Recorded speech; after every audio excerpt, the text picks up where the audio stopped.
we were doing electric dipole potential at point P. तो P point पे potential due to plus Q charge and due to minus Q charge.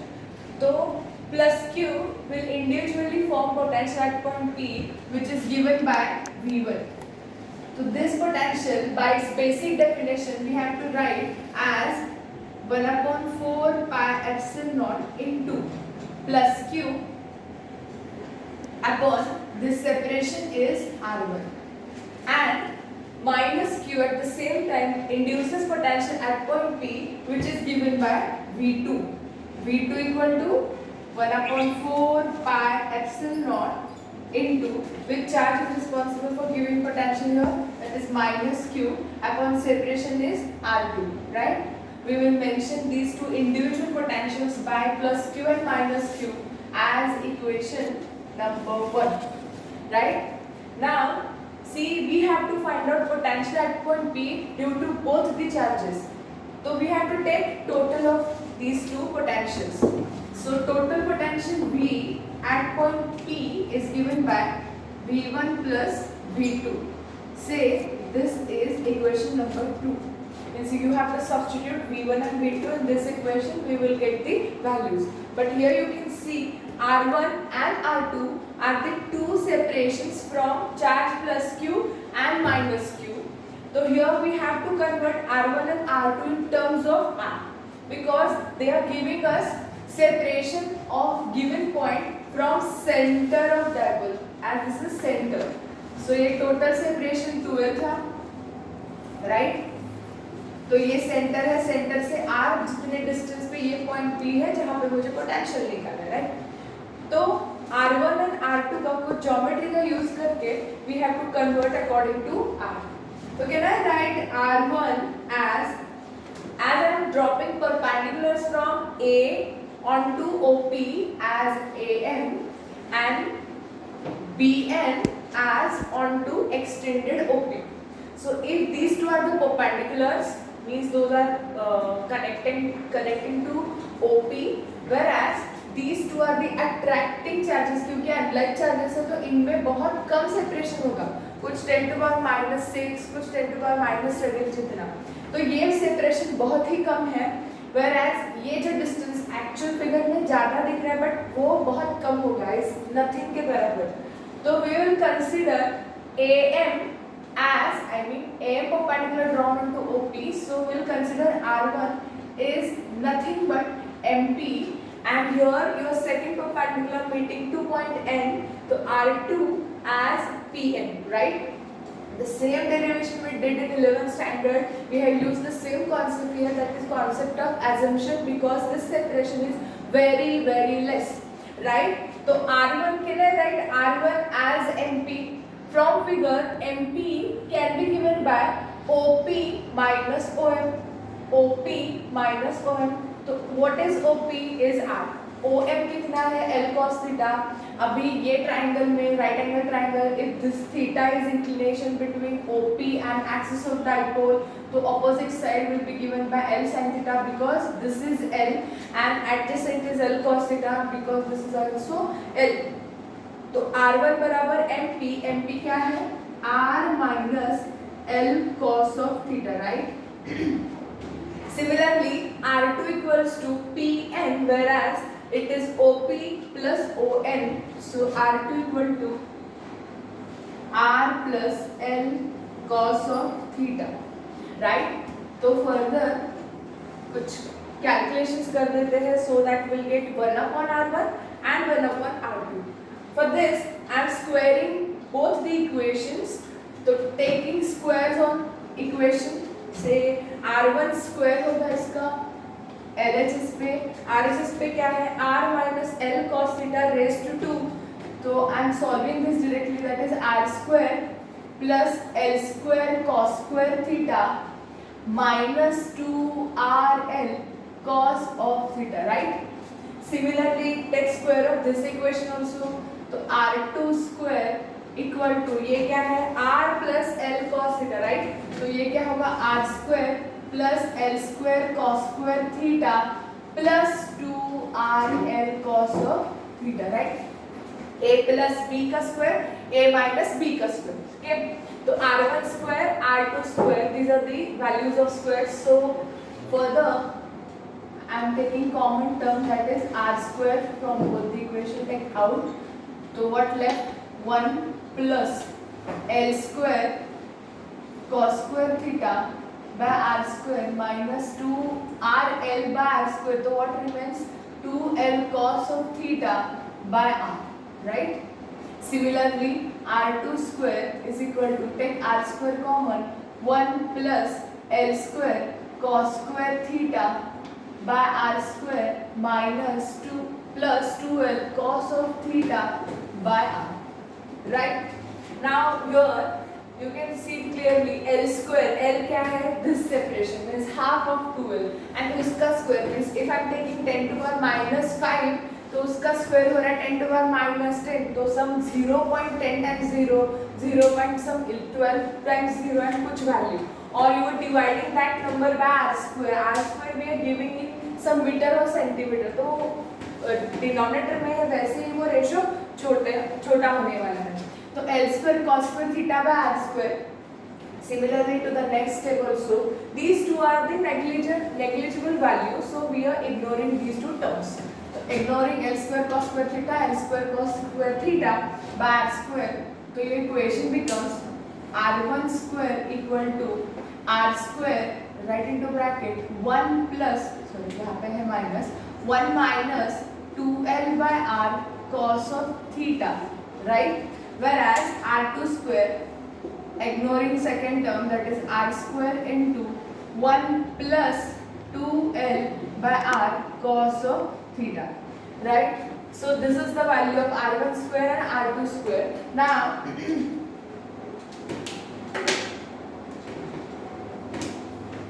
see what I am doing, r1 square, तो take square roots on both side. तो r1 square का square root होगा r1 equal to r square का square root बन रहा है r into इस पूरी टर्म का स्क्वायर रूट होना है, ब्रैकेट का स्क्वायर रूट है, तो 1 minus 2l upon r cos of theta raise to half, इसका स्क्वायर रूट कर लो. Similarly apply square root for this equation, तो r2 का स्क्वायर रूट r2 बना, r स्क्वायर का स्क्वायर रूट r है, right into bracket whole term का square root, so 1 plus 2l by r cos of theta raised to half.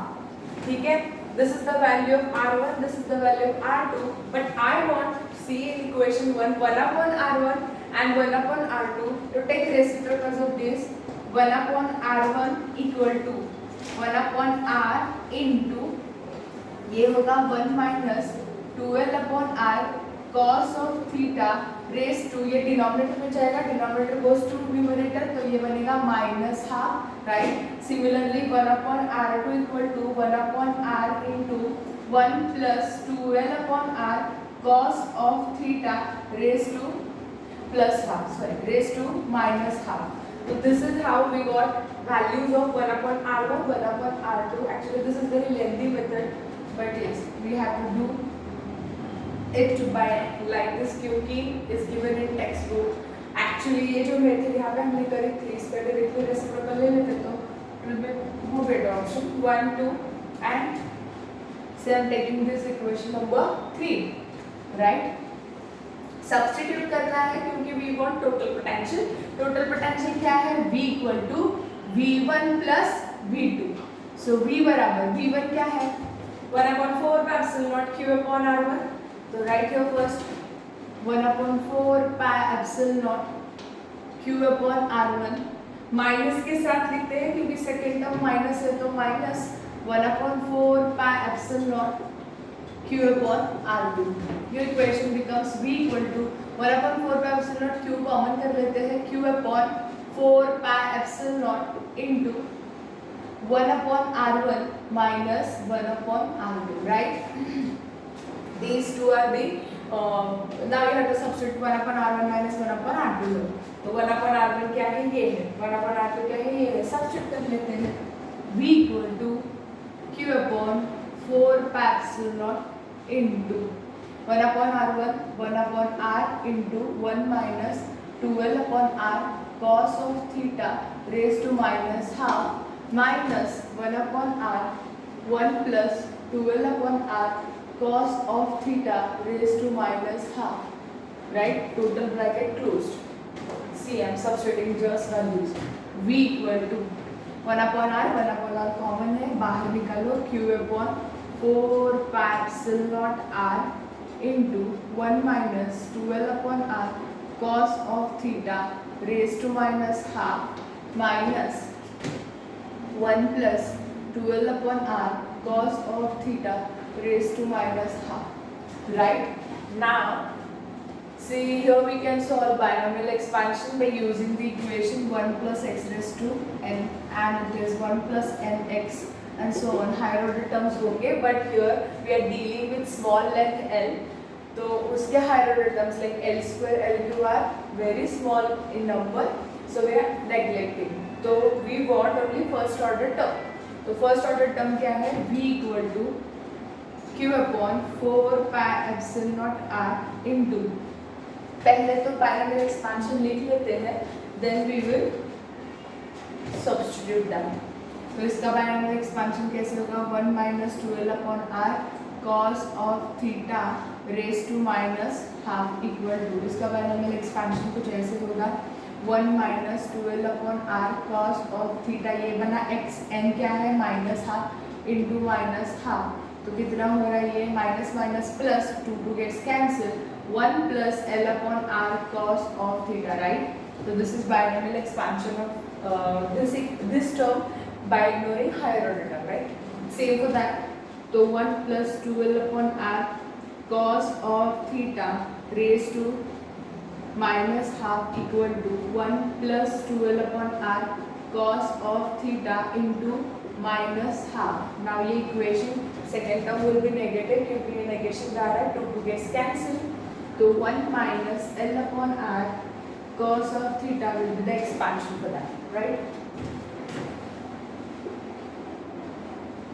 Now I am solving here.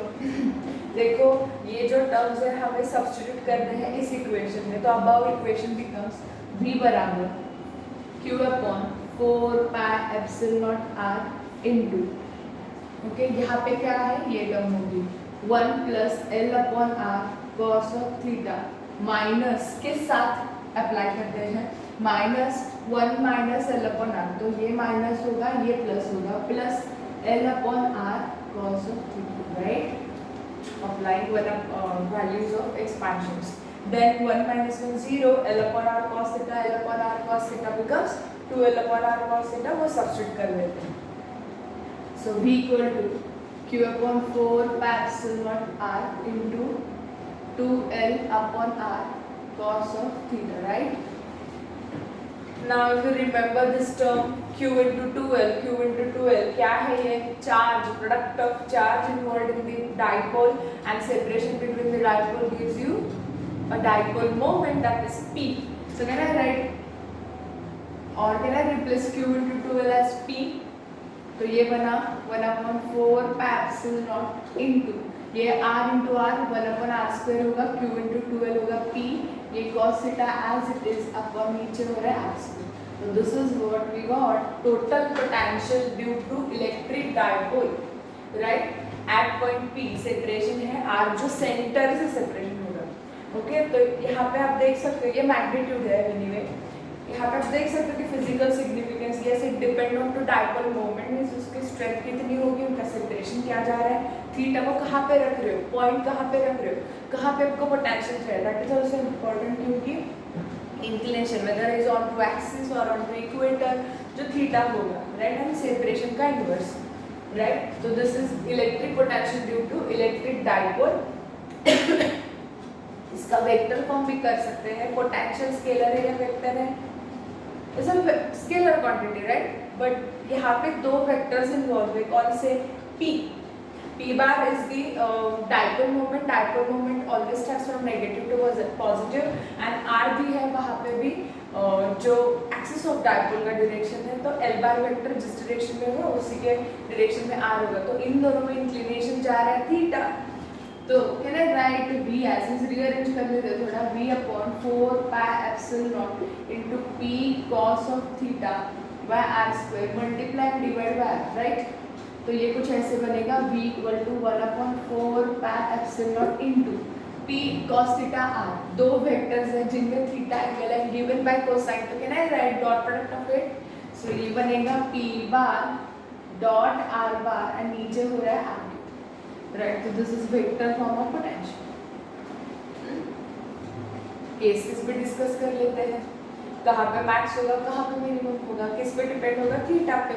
तो theta कौन से probability क्या हो सकती है मिनिमम मैक्सिमम की।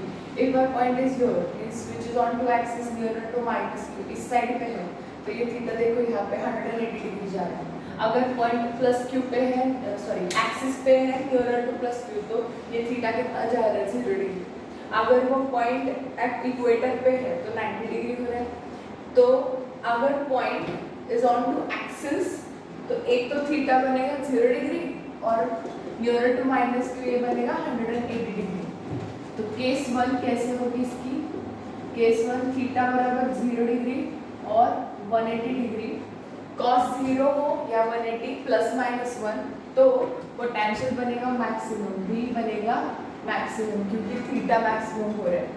एंड अगर केस 2 की बात कर रहे हो तो क्या होगा, केस 2 थीटा अगर 90 डिग्री जा रहा है मींस इक्वेटर पे है, यही कहीं होगा अगर वो, तो दोनों चार्जेस सेम ही पोटेंशियल अप्लाई करेंगे, एक पॉजिटिव एक नेगेटिव, तो लॉजिकली वो नल होगा। नल कैसे हो रहा है देखो, यहाँ से प्रूव होता है थीटा बराबर 90 डिग्री। अगर थीटा 90 है तो यहाँ पे जीरो पोटेंशियल फॉर्म जनरेट हो रहा है फॉर डायपोल, समझ गए ना। मीन्स अगर जीरो पोटेंशियल बनाना है तो पहली कंडीशन क्या मैंने बोला था कि रिप्रेजेंटेशन पॉइंट है अगर वो इन्फिनिटी पे है, और सेकंड दो चार्जेस के वजह से सिस्टम में जीरो पोटेंशियल कब होगा, जब वो चार्जेस का स्ट्रेंथ सेम जा रहा है वहाँ पे बट विथ ऑपोजिट साइंस। यहाँ पे देखो चार्जेस तो मैग्नीट्यूड से सेम ही है, तो यहाँ पे एग्जैक्ट वो पॉइंट है थीटा 90 डिग्री पे कि इससे जितना पोटेंशियल है उतना ही इससे, बट ये पॉजिटिव है नेगेटिव, तो वहाँ पे नेचुरली थीटा बराबर 90 डिग्री, तो cos 90 0, तो v बनेगा 0, जीरो पोटेंशियल फॉर्म जनरेट हो रहा है। That is case 2 which is minimum case, minimum potential case.